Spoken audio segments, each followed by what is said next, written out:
is my technically third ride ever, but I'm calling it my second ride because the first ride was just like a pre-buy test ride, you know, up and down the block, make sure everything works. And everything did work. Then I went for my first real ride and not everything worked. Came home with a blown counter shaft seal,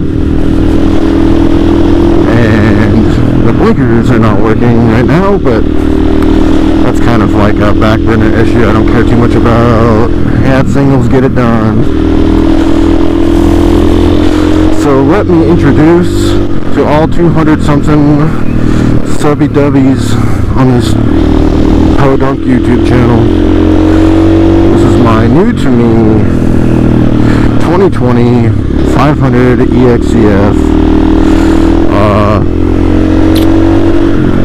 It's got like everything done to it almost, so it's pretty cool.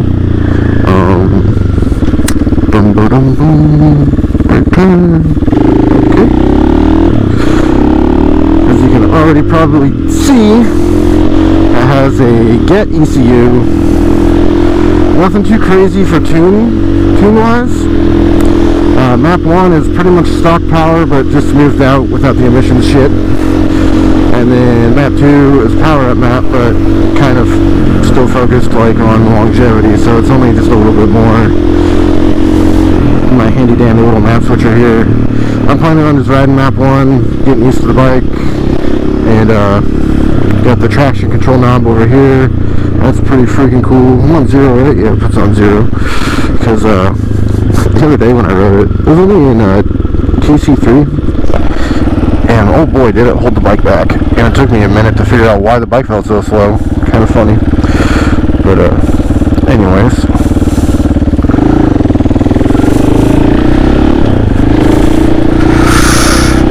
It's got all the trail protection that you want. I bought it as a Supermoto actually. I've got a set of Supermoto wheels off of it that I just put up for sale because I'm not really planning on riding Supermoto at all with this bike. I kind of don't like it as a Supermoto. I think it looks weird. It's like sprung weird for Supermoto. It's just not ideal.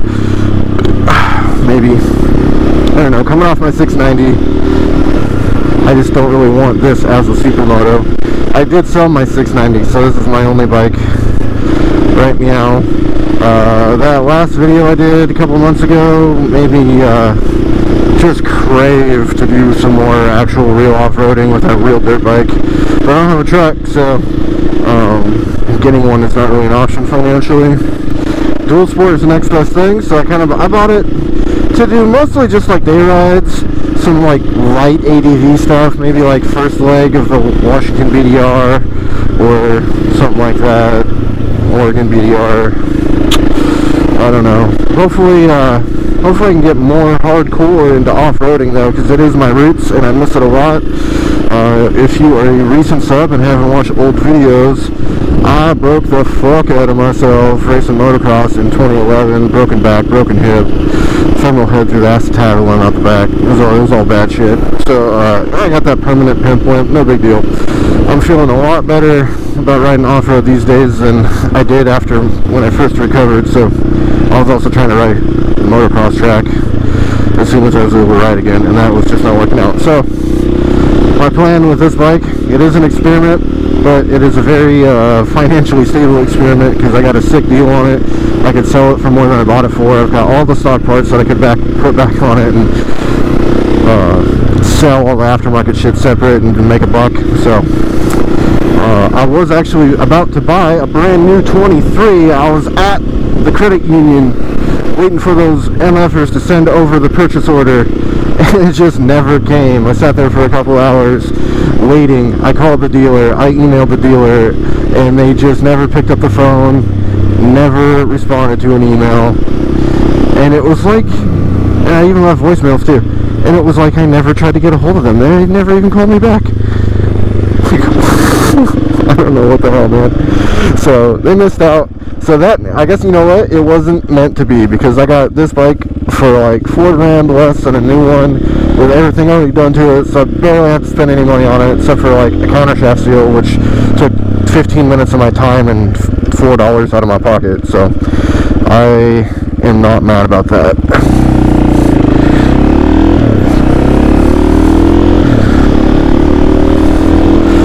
I mean, yeah, it did take me out of riding for a weekend, but you know, whatever. Saving $4,000 to not ride one weekend, it's not the biggest deal ever. You might call it coke, but I call it wise financial decisions. Yeah, so this bike came up that night after I couldn't buy the new 23, or after, you know, whatever. So, and then this happened the very next day, and that was like 3 weeks ago, and I finally get to ride it. Woohoo! You know what? I feel like going up to the school.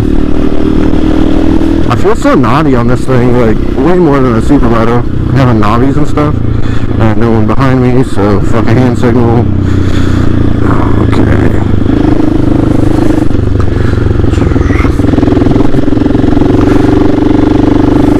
Speed bump. Big up. Man, what a cool campus though. Oh, I'm speeding a little bit. I don't know if, I mean, it's Sunday, so who's here? A couple of nerds. Goes to school on a Sunday. Just kidding. Education's important, and I wish I would have got mine. You grow up, and oh, hey, speedometer check. It's pretty spot on. That's good. I did have to change the calibration from supermoto wheels to 21-inch front, and I wasn't sure if I did that right. Turns out I did, so that's cool. At least up to 31 miles an hour. I'm looking for like a cool spot to pull over and get a picture, but because I still yet to take a cool picture. Oh, you know what? Right up in here against this curb. Ooh, I'm not super comfortable with knobbies on pavement yet. They feel weird and wrong.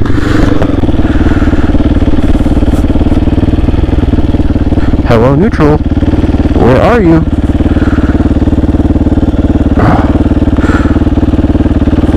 So I have bought a few things for it. Oh yeah, I was like looking for my key around this area, like it was my old bike. So yeah, I picked it up for like $9,000 with 38 hours on it and 1,500 miles. So a little while, low-hour bike. Good deal with all the fucking goodies on it. I did buy bags for it. I'm planning on doing that adventure shit. Let's try not to put my license plate on camera. So yeah, there she sits. That's what she looks like.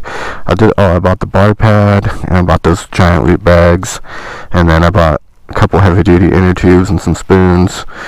Basically a tire changing kit to put in my bags. A few trail tools. Nothing too crazy. Oh, let's check that countershaft. Let's see if she's dripping. Is she leaking?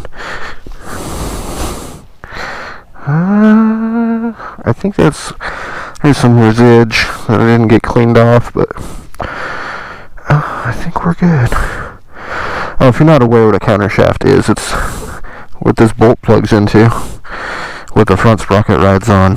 There's an oil seal behind it that was leaking. See, I think she looks good. It was I mean, I want to say it was a very well-maintained bike, but minus the countershaft seal thing, which is not the biggest deal ever, hardly. But you could probably see I put my mirrors from my old bike on this one. It's got the Taco fork wrap blinkers. Dude, blinkers worked when I bought it, and then the first day I went to go ride it, they didn't work anymore. So I don't know what's up with that. I gotta dig into the fuses and shit. Check the old relays and whatnotskis.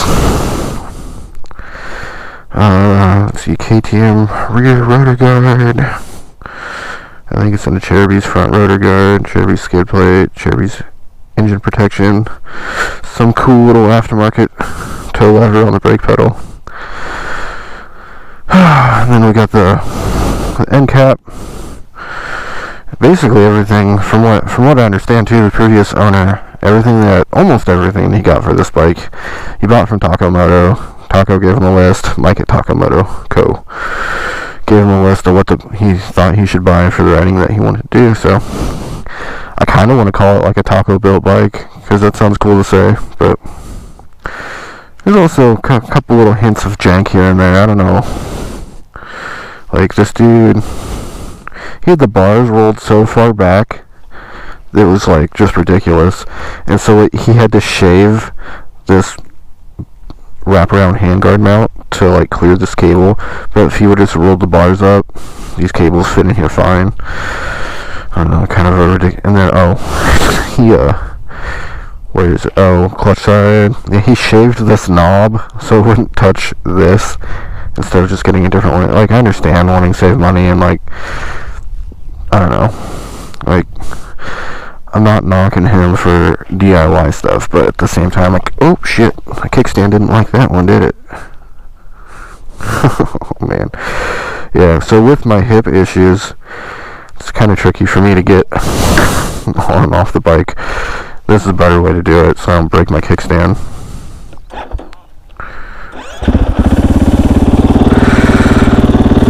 Clutch in, put it in gear, foot on the foot peg, gas it, roll out. Because I cannot get on a bike like a normal person. I like how this campus has all these emergency buttons. That's fun. Crazy world we live in today. Schools need panic buttons in the parking lots. I mean, maybe they should have always had them, but I don't know. Seems like a newer necessity.